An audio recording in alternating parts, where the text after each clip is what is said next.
Stock market की अपनी एक लैंग्वेज होती है। अक्सर लोग स्टॉक मार्केट की बातें करते वक्त कुछ स्पेसिफिक टर्म्स का इस्तेमाल करते हैं। क्या आपको भी वो टर्म्स समझने में दिक्कत होती है? आइए हम स्टोकोनॉमिक्स पे आज सीखते हैं कुछ ऐसे ही टर्म्स और उसका इस्तेमाल कैसे किया जाता है। हमारे पहले दो टॉपिक्स है फेस वैल्यू और paid up capital. Face value एक बेस प्राइस दिया जाता है किसी शेयर को। ये मोस्टली दिया जाता है जब कंपनी अपने आप को प्राइवेट लिमिटेड रजिस्टर करने जाती है। जो प्रमोटर होता है या जो ओनर होता है कंपनी का, वो कंपनी में 1 लाख रुपए पहले इन्वेस्टमेंट करता है, जिसे कॉन्ट्रीब्यूटेड कैपिटल कहते हैं। इसी कैपिटल को पेड अप कैपिटल कहते हैं, जिसके लिए एक ओनर को 10,000 शेयर्स दिए जाते हैं। इस 1 लाख के फंड को जब 10,000 से डिवाइड करें तो एक 10 का वैल्यू आता है। यही होता है फेस वैल्यू किसी कंपनी का। यह इस्तेमाल किया जाता है कंपनी के डिविडेंड्स पे करने के लिए, जो हम आगे जाके सीखेंगे, स्प्लिट शेयर्स करने के लिए, मर्ज शेयर्स करने के लिए। ये टॉपिक्स भी हम आगे जाके इस वीडियो में सीखेंगे। हमारा अगला टर्म है market capitalisation. Market capitalisation calculate किया जाता है total number of outstanding shares को अगर मल्टीप्लाई करते हैं आज की करंट मार्केट प्राइस से, तो जो वैल्यू निकलता है उसे कहते हैं मार्केट कैपिटलाइजेशन, जो कंपनी की एक टोटल मार्केट वैल्यू बताता है। ये यूज किया जाता है एक सेम इंडस्ट्री की दो कंपनीज को कंपेयर करने के लिए। अगला आता है इक्विटी शेयर्स। इक्विटी शेयर्स एक टाइप का इन्वेस्टमेंट है जो आपको पार्शियल ओनरशिप देता है किसी कंपनी में।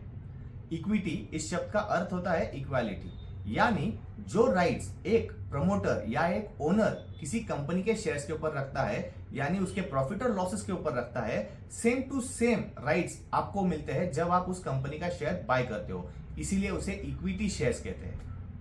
हमारा अगला टर्म आता है सेबी। सेबी यानी securities and exchange board of India. ये एक स्टैट्यूटरी बॉडी है जो पार्लियामेंट में एक्ट पास करके बना हुआ है। ये एस्टैब्लिश हुआ है 12 अप्रैल 1988 में और ये एक स्टैट्यूटरी बॉडी बना है 1992 में। इसके 3 मेजर फंक्शंस है। पहला, क्वासी लेजिस्लेटिव, यानी ये रूल्स एंड रेगुलेशंस ड्राफ्ट करता है। दूसरा, क्वासी एग्जीक्यूटिव, यानी ये एक इन्वेस्टिगेशन और इन्फोर्समेंट लागू करता है। तीसरा आता है क्वासी जुडिशियल, यानी ये रूलिंग्स और ऑर्डर्स पास करता है। हमारे अगले दो टॉपिक्स है स्टॉक स्प्लिट और स्टॉक मर्ज। आइए पहले स्टॉक स्प्लिट के बारे में जानते हैं। स्टॉक स्प्लिट एक कॉर्पोरेट एक्शन है जो किसी शेयर को सस्ता करता है इजीली बाय और सेल करने के लिए या लिक्विडेट करने के लिए। यानी अगर कोई शेयर 10,000 का हो और उसकी फेस वैल्यू 10 की हो, तो 10,000 का प्राइस 1,000 रुपए कर देते हैं और 10 का फेस वैल्यू 1 का कर देते हैं। अगला आता है स्टॉक मर्ज। अगर कोई शेयर इतना सस्ता हो कि इन्वेस्टर्स बाय नहीं करते हो, तो उसे मर्ज किया जाता है। फॉर एग्जाम्पल, अगर एक की फेस वैल्यू का शेयर 10 रुपए हो, तो 10 शेयर्स मर्ज करके 10 का फेस वैल्यू कर देते हैं और शेयर का प्राइस 100 रुपए कर देते हैं। अगला टर्म आता है एक्सचेंज या स्टॉक एक्सचेंज। ये एक ऐसा मार्केट प्लेस होता है जहां पे शेयर्स की खरीदी और बिक्री होती है। इसे एक्सचेंज इसलिए कहा जाता है क्योंकि यहाँ पे शेयर्स की ओनरशिप जो है वो एक्सचेंज होती है दो इन्वेस्टर्स के बीच में। इंडिया में बेसिकली दो बड़े एक्सचेंजेस है, एनएससी यानी नेशनल स्टॉक एक्सचेंज और बीएससी यानी Bombay stock exchange. National stock exchange 1992 में एस्टैब्लिश हुआ था, जो इंडिया का सबसे बड़ा स्टॉक एक्सचेंज है, और बीएससी यानी बॉम्बे स्टॉक एक्सचेंज एस्टैब्लिश हुआ था 1875 में, जो one of the oldest stock exchange है एशिया का। अगला टॉपिक है इंडेक्स। इंडेक्स एक ऐसा स्टैटिस्टिकल टूल है जो आपको किसी स्टॉक मार्केट की परफॉर्मेंस जानने में हेल्प करता है। एनएससी का जो इंडेक्स है वो है निफ्टी, जो टॉप 50 कंपनी से बनता है। एनएससी का अगला इंडेक्स है बैंक निफ्टी, जो टॉप 12 बैंकिंग कंपनी से बनता है। वैसे ही बॉम्बे स्टॉक एक्सचेंज का इंडेक्स है सेंसेक्स, जो टॉप 30 कंपनी से बनता है। अगले टॉपिक पे जाते हैं डिविडेंड।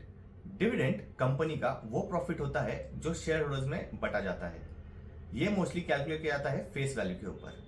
फॉर एग्जाम्पल, अगर किसी कंपनी का फेस वैल्यू 10 का है और उन्होंने 50% का डिविडेंड डिक्लेयर किया हो, तो 10 का 50% 5 होगा और उसका जो डिविडेंड डिक्लेयर होगा वो होगा 5 रुपीज पर शेयर। हमारे अगले दो टॉपिक्स है डीमैट और ब्रोकर। डीमैट यानी डीमटेरियलाइज्ड। पहले पेपर फॉर्म में ट्रेडिंग हुआ करते थे और जो शेयर्स है वो भी पेपर फॉर्म में ही मिला करते थे। अब इलेक्ट्रॉनिक बाइंग सेलिंग की वजह से ये सब डीमटेरियलाइज्ड हुआ है, यानी आप अब शेयर्स डीमैट फॉर्म में सेव कर सकते हो। ये जो फैसिलिटी प्रोवाइड करता है उसे ब्रोकर कहते हैं। आगे आता है कॉन्ट्रैक्ट नोट।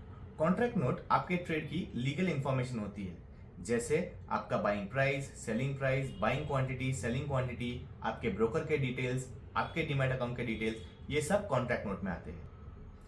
अगला टर्म आता है सर्किट लिमिट। सर्किट लिमिट एक मैक्सिमम परसेंटेज होता है किसी कंपनी का एक ही दिन में बढ़ने का या गिरने का। ये मोस्टली किया जाता है इन्वेस्टर्स को प्रोटेक्ट करने के लिए। कोई भी स्टॉक अगर एक दिन में काफी ऊपर या काफी नीचे जाता है तो उस दिन का उसका ट्रेडिंग बंद करते हैं, इसे कहते हैं circuit limit. I am sure ये टर्म्स आपने सुने ही होंगे, जैसे bull market. Bull market stock market का वो कंडीशन होता है जब सारे शेयर्स ऊपर जा रहे होते हैं या मैक्सिमम शेयर्स ऊपर जा रहे होते हैं। वैसे ही बेयर मार्केट ऐसा कंडीशन है जहां पर स्टॉक्स नीचे जा रहे होते हैं। फिर आता है लिक्विडिटी। लिक्विडिटी यानी वो ईज, यानी वो आसानियत जो आपको शेयर्स बाय और सेल करने में हेल्प करती है। आगे आता है वॉलेटिलिटी। वॉलेटिलिटी यानी कोई शेयर कितना फास्ट ऊपर या नीचे जा रहा है, ये बताता है उसमें कितनी तेजी आ रही है, ऊपर जाने की या प्राइस गिरने की। अगले कुछ टर्म्स है जो आपको हेल्प करेंगे ट्रेड करने के लिए या ऑर्डर प्लेस करने के लिए। सबसे पहले आता है मार्केट ऑर्डर। मार्केट ऑर्डर यानी आपकी ब्रोकर की प्लेटफॉर्म के ऊपर प्लेस करने वाले वो इंस्ट्रक्शंस है जो आपको बाय या सेल करने में हेल्प करेंगे। अगला आता है लिमिट ऑर्डर। लिमिट ऑर्डर एक स्पेसिफिक प्राइस के ऊपर बाय या सेल की इंस्ट्रक्शंस डालने को लिमिट ऑर्डर कहते हैं। अगला आता है आस्क प्राइस। आस्क प्राइस एक सेलर का वो मैक्सिमम लिमिट है जो वो कोई स्टॉक बेचने के लिए मांग रहा है। फिर आता है बिड प्राइस। बिड प्राइस यानी बायर कितना प्राइस दे सकता है मैक्सिमम एक शेयर बाय करने के लिए, वो होता है बिड प्राइस। एक आखिरी टॉपिक आता है पोर्टफोलियो। पोर्टफोलियो यानी आपकी जो स्टॉक्स के इन्वेस्टमेंट का कलेक्शन है उसे कहते हैं पोर्टफोलियो। आज हमने बहुत बेसिक से बेसिक टॉपिक्स कवर किए हैं, आगे जाके हम डेप्थ में और चीज़ें सीखेंगे।